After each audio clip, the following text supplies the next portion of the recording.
तुर्कान साहिबा, तुर्कान साहिबा प्लीज कहाँ जा रही हैं आप? मुझे जाने दें प्लीज। रोशन साहिबा की इजाजत के बगैर नहीं जा सकती। इजाजत नहीं मांग रही मैं आपसे। तुर्कान साहिबा प्लीज मुझे मजबूर मत करें, आप ऐसी नहीं जा सकती।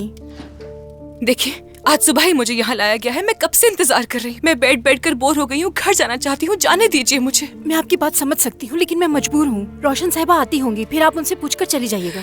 प्लीज दरवाजा खोलिए, मैं गुजारिश कर रही हूँ।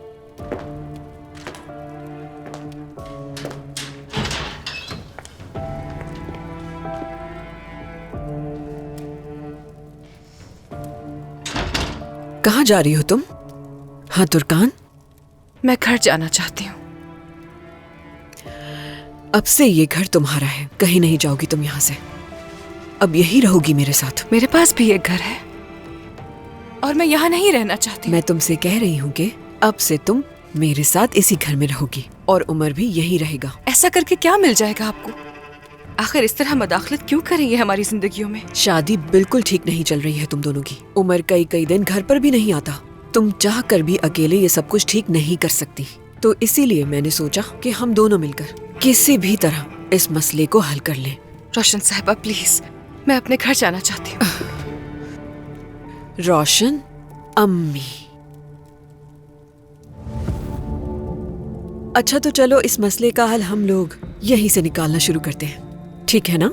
मैं ऐसी तुर्कान को देख रही हूँ जो बहुत जल्दी हार मान चुकी है और इसकी इजाजत नहीं दूंगी मैं तुम्हें। अगर तुम्हें अपनी फिक्र नहीं है तो अपने घर वालों की ही कर लो। उन्होंने क्या क्या ख्वाब देखे हैं तुम्हारी शादी को लेकर।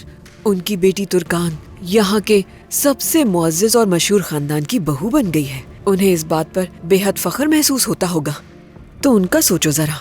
इसीलिए अब तुम यही रहोगी और इस मसले के हल होने तक मैं तुम्हारे साथ रहूंगी तुर्कान। तो अब ये मौजू यही खत्म हुआ। चलो आओ मेरे साथ, तुम्हें तुम्हारा कमरा दिखाती हूँ। चलो आओ।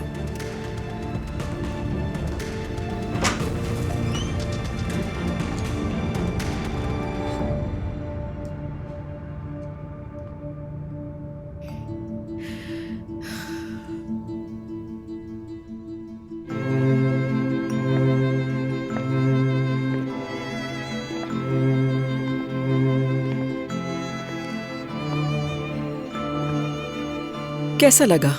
पसंद आया तुम्हें? मुझे अपने ज़ौक़ पर एतमाद है, लेकिन फिर भी अगर कोई चीज बदलना चाहो तो बता देना, मैं बदलवा दूंगी, ठीक है? तुम जहेज में जो चीजें लाई थी वो गैराज में रखवा दी है मैंने। अगर कुछ चाहिए तो ये लीस के साथ जाना और उसमें से अगर कोई काम की चीज लगे तो ले आना। लेकिन मुझे नहीं लगता इस कमरे के लायक कोई चीज होगी उसमें।